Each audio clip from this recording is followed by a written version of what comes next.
Welcome back. In the previous video, we already discussed interest parity and covered interest parity, CIP, right? Basically, we were saying that, if the market is clear, then the deposits in all currencies are equally desirable assets, right?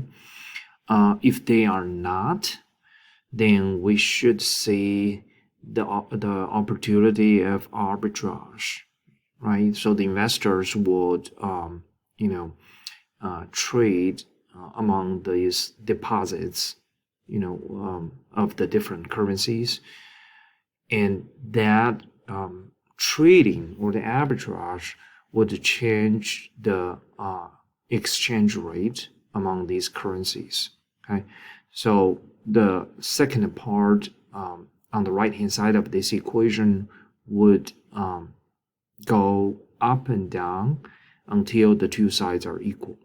Okay, in other words, with the adjustment of the exchange rates among these currencies, eventually we would find the return, the rate of return on dollar deposit should be equal to the rate of return on the euro deposit, right? Now, once again, I want to say that here there's a typo. Okay, so the demand for euro should fall instead of rise. Okay, I'm sorry about that.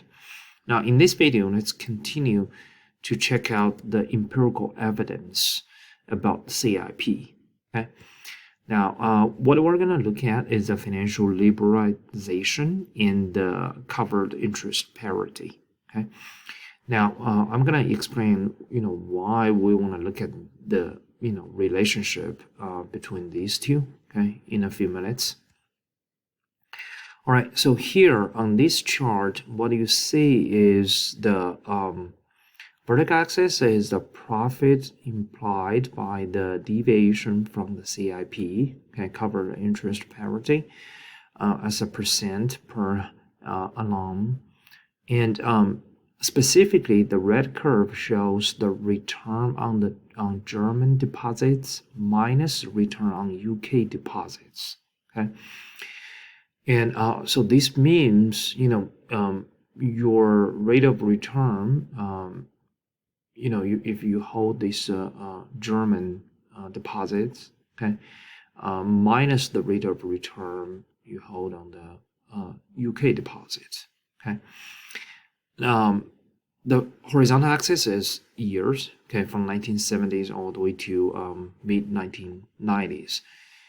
Interestingly, you can find that in 1970s there's a huge difference, okay, between the rates of return for these two deposits. In other words, it looks like there's a lot of profitable opportunities for arbitrage between these two financial assets. In other words, between UK and Germany, right? Unfortunately, that was not true simply because of the capital controls. In other words, back in 1970s, capital was not free to move. Okay, if an investor, let's say in this case, we find that the return on the German deposit is much higher, right? Like more than 10% higher than that on the UK deposit. Okay, at least in mid 1970s. So the investors back then had a very strong incentive to send their money to withdraw their deposit in UK and wire the money to Germany and put it over there, right, in a bank account. However, there were a lot of restrictions in terms of moving your capital out of the UK, okay, and into Germany. Actually, the same thing happens the other way around. So if you want to, send your money out of Germany and into UK, again, you're going to encounter a lot of legal restrictions. Okay. So that means even there are, the arbitrage opportunities existed, but investors could not make profit by doing so, okay, simply because of the capital controls. However, on the chart, we find that in 1979, UK abolished these capital controls. In other words, they liberalized their financial accounts. Okay, so you can move money out, you can move money in. Okay, and the trade of the financial assets are free. Okay, and 2 years later, in 1981, Germany also abolished the capital controls. Okay, in other words, now the deposits of the German marks and British pound sterling can be could be freely traded on the market, right? So as you can see, after 1981, then this difference between the two rates of return reduced substantially, okay, and eventually it becomes very close to zero. Okay, now it's not exactly zero because we still have some exchange rate fluctuations, we still have some measurement errors here, right? But at least, compared to mid-1970s, these differences negligible, right? It's very close to zero. That means there's no arbitrage opportunities remained after financial liberalization. Okay. Now, putting together, this is definitely a supportive evidence of the CIP. Okay, it shows that once the capital is not controlled or it's free to move across the border, then we should see the interest parity, okay, among these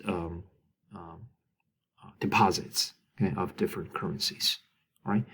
Now, financial liberalization or the capital control matters here. Okay, so it's a kind of the potential assumption. Okay, now in the previous cases we did not explicitly pointed that out, but through our discussion, I hope you should have that impression. To make those equations we discussed before equal, the two sides are equal, then we have to move the financial assets across the border, okay, without any limitations or restrictions, right? Okay, so here we can draw the conclusion for this chapter. Okay, so we begin the chapter with some exchange rate basics. Okay, we define the exchange rate and talk about the quotation. Okay, we said there are at least two ways we can do it. Okay, like number of units of foreign currencies per unit of domestic currency, or we could say number of units of domestic currencies per unit of foreign currency, right? And then we talk about appreciation and depreciation. We said that the absolute value or the level of the exchange rate doesn't matter. Okay, like $1 is equivalent of 128 Japanese yen. It doesn't mean dollar is strong and yen is weak. No, what matters is a trend. Okay, it's the change. Then we talk about which one, appreciation or depreciation, is desirable. Okay, now we look at this question through two different angles. The first one is we look at the exports and imports and trying to figure out who wins, who loses because of this appreciation or depreciation, which is pretty common, especially when you take intro or intermediate macroeconomics. I believe it has been mentioned. Also, like on the mainstream media, TV, interviews, magazines, you find people are talking about these. Okay, like how the exchange rate fluctuation could affect our exports and imports.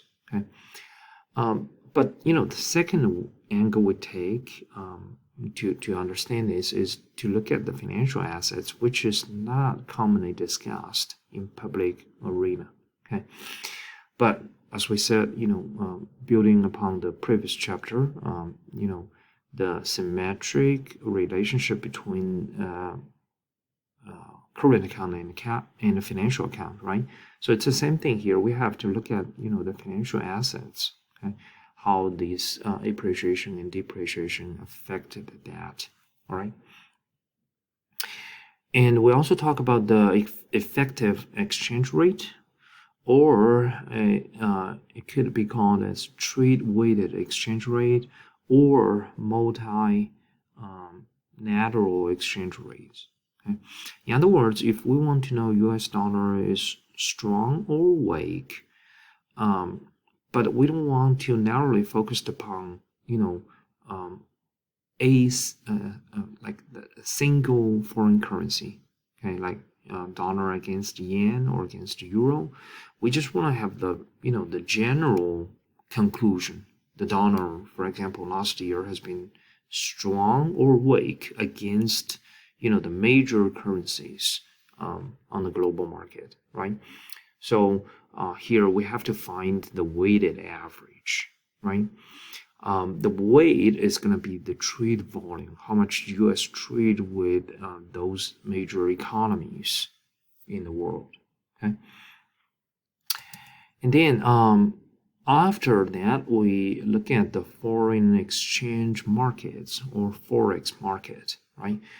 Here we introduce some simple facts or concepts like market size, or most traded currencies, the spot rate and the forward rate, okay, and spread, right? Again, I believe those are pretty straightforward. Okay.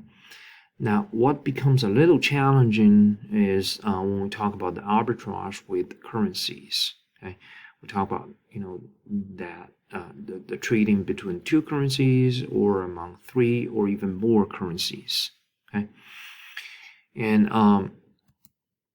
finally, we talk about the riskless arbitrage covered interest parity. Okay, we said that investors, if there's no capital control across the border, then they can trade these deposits with different currencies, right? And because of that, we're going to achieve the interest parity.